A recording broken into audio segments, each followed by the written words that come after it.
Kalihim ng Department of Trade and Industry sa kanyang pagpakilala. Magsiupo po tayo. Dito rin po ang kalihim ng Department of Tourism, Secretary Cristina Garcia Frasco.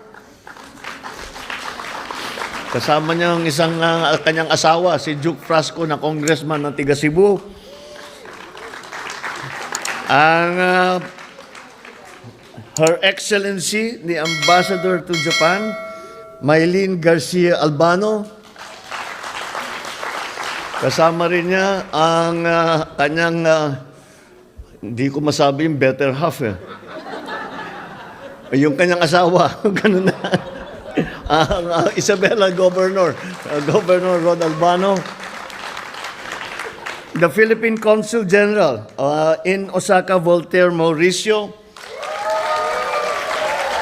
Aba, maganda siguro trabaho mo rito at meron kang meron pala. Administrator Patricia Yvonne P.Y. Kaunan, sorry. Pakilala ko rin po, nagkataon lang at nakasama natin dito ang yung kaibigan natin. Nandito po yung dating mayor ng Mandaluyong, si Benher Abalos. At saka ito, masasabi ko, better half. Ang kanyang better half, naging mayor din, si Mayor Menchi Abalos. At siyempre, hindi kumpleto ang aking pagbati kung hindi ko babatiin ang aking may bahay na the First Lady, na Lisa Araneta Marcos. Lahat ng aming kasama sa Philippine Delegation at kayong lahat na aming mga special guests. At magandang gabi po sa inyong lahat.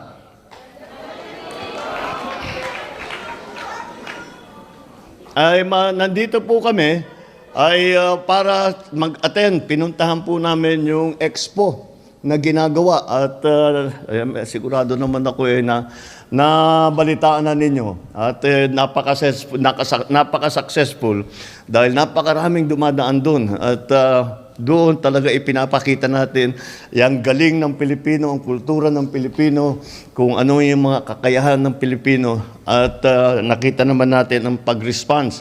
At nakita naman natin na talagang ang Pilipino ay nagkaroon na talaga ng napakagandang reputasyon sa buong mundo.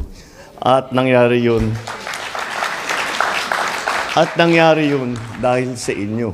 Kayo mga OFW, kayo mga naninirahan na Pilipino na naninirahan sa iba't ibang lugar na nagtatrabaho, na tumutulong. Alam nyo, lahat ng makilala ko, Presidente, Prime Minister, Hari, Sultan, kung ano may iba sa yung mga leader na ang unang lagi sinasabi, lahat ng mahal na mahal namin yung mga Pilipino na nandun sa amin. Gustong-gusto namin ng Pilipino. Dahil, unang-una, siyempre, importante sa akin, napakasipag. At saka, kahit wala na sa yung pakiusap, madaling pakiusapan, kasi tumutulong kahit wala na sa trabaho. Dahil na favor lang, nandyan yung Pinoy, sige, tulungan kita always. Kaya naiba talaga ang ugali ng Pilipino, kaya nakaka-proud kayong lahat. Kaya maraming salamat. Alam ko, sakripisyo sa inyo ito. Bilang inyong lingkod, pinapahalagahan ko ang ating bukas na ugnayan. Kaya nagagalak ako sa pagkakataong ito na makasama kayong lahat. Allow me first to address our youth community, especially our Filipino-Japanese youth, who may be more comfortable listening to this in English. But still, I encourage you to learn our language, Filipino. When Japanese Prime Minister Ishiba visited the Philippines last April, we had the opportunity to affirm the importance of our bilateral relations, especially because we will be celebrating the 70th year of robust diplomatic relations between Japan and the Philippines. Our two peoples have a deep history, founded on the spirit of reconciliation, of brotherhood, and amity or friendship. I speak to all our kababayans, especially our youth, who play a part in our dynamic and enduring ties with Japan.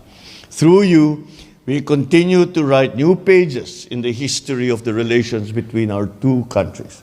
Through you, the spirit of friendship with our Japanese friends continues to thrive. We have every chance through you to build even stronger connections and shared values for a mutually stable, secure, and prosperous relationship between our two countries. This is why I hope you will join me and the Philippine nation in helping our community here in Japan to grow even more in love with the Philippines, to learn and embrace fully your Filipino identity, to support our nation's aspirations for unity, for peace, and for prosperity. Now, allow me to speak once again to address our dear kababayans, especially our OFWs and the first-generation Filipinos who have settled here in Japan. Alam po namin na ang sakripisyong inaalay natin upang makamit ang isang magandang kinabukasan para sa ating pamilya, para sa sarili, at maging sa bayan ay hindi dapat mawaldas o masayang. Kung kaya't bilang mga bagong bayani, hinihimok ko kayong lahat na ipaglaban ang kalayaan ng ating mahal na bansa, ang kalayaan na maging maunlad at mapayapa. I call on every Filipino gathered here tonight. As our forefathers, the heroes of the Philippine Revolution, have sacrificed much to give us this freedom that we today enjoy, it is our duty to honor that hard-won gift. Tungkulin natin bumuo ng isang kinabukasang karapat-dapat sa ating lahat. Isang bayang pinapanday sa tapang, pag-asa at pagmamahal, ang isang bagong Pilipinas. Bilang inyong Pangulo, hangad kong mabigyan ang bawat Pilipino ng mas magandang buhay at mas maraming oportunidad. Naniniwala po na ang tunay na pag-unlad ay nasusukat sa kakayanan ng bawat pamilyang Pilipino na mabuhay ng buo at maginhawa, kasama ang kanilang mahal sa buhay sa sariling bayan. Naintindihan po namin ang hirap na pinagdadaanan at ang sakripisyong binibigay ninyo upang masuportahan ninyo ang inyong mga pamilya.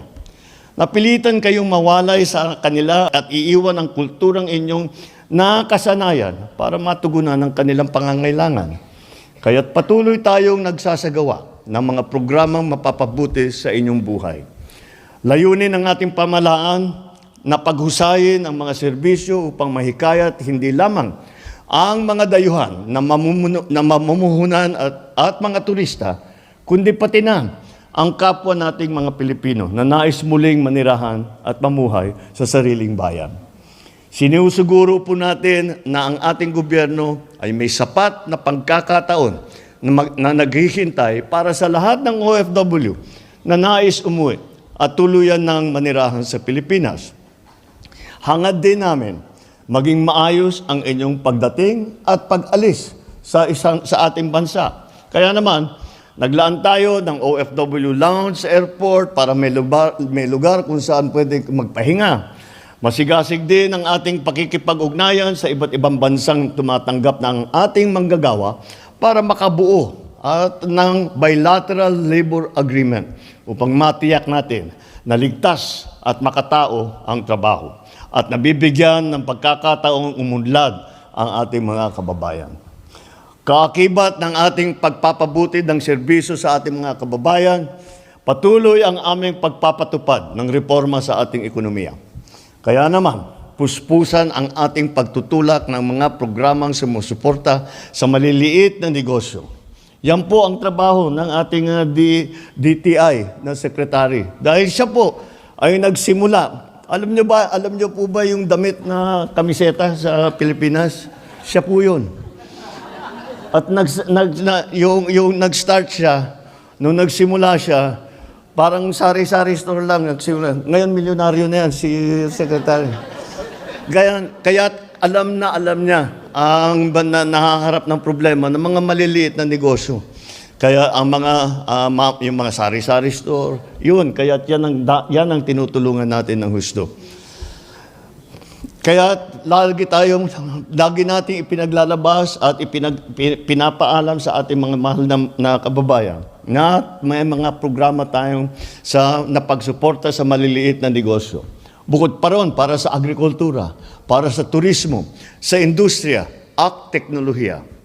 Patuloy rin tayong nakikipagtulungan sa pribadong sektor upang makalikha ng mas maraming trabaho para sa lahat. Ginagawa natin ito dahil naniniwala tayo sa galing at sipag ng Pilipino. I recognize the weight of your sacrifice and the strength that it takes to provide for your families from afar. And that is why we will never tire of honoring you and finding ways to improve your lives. You are at the heart of our government's efforts, and you deserve not only our gratitude, but you deserve our full support. Muli, maraming sa inyong lahat, mga minamahal namin na mga kababayan na nandito sa Japan. Mabuhay ang Pilipinas! Mabuhay ang mga OFW! Mabuhay ang sambayanang Pilipinas! Maraming salamat po.